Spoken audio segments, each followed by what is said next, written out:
আজকে আমি নোভা রাইডার্সের ভিডিও দেখতেছিলাম, হঠাৎ করে আমার মনে পড়লো নোভা রাইডার্সের একটা ভিডিওতে বলেছে যে কম টাকায় টাইনি গেম শপ থেকে আমরা নাকি রোবাক্স কিনতে পারবো। সেটা কি সত্যি নাকি দেখার জন্য আমি চটজলটি ঢুকে পড়লাম গুগলে এবং সার্চ করলাম টাইনি গেম শপ। তারপরে যে ওয়েবসাইটটা আসলো তাতে দ্রুত ঢুকে পড়লাম, ঢুকে তারপরে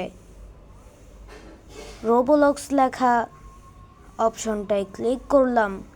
করার পরে দেখলাম যে এই জায়গায় অনেক অপশন দেওয়া আছে, লেখা রয়েছে সিলেক্ট রিচার্জ।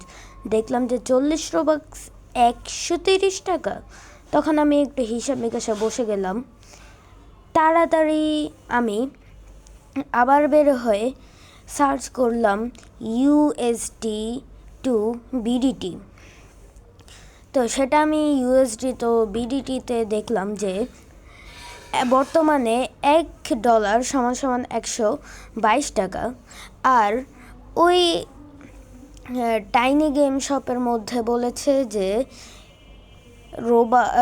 টাইনি গেম শপে বলা হয়েছে যে রোবাক্স 40 রোবাক্স নাকি 130 টাকা। এই যে 40 রোবাক্স 130 টাকা।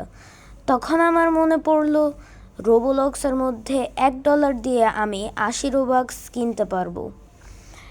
আর $1 সমান যদি 122 টাকা হয়, তাহলে 40 রোবাক্স আমি 130 টাকা দিয়ে কিনলে সেটা তো আমার লস হয়।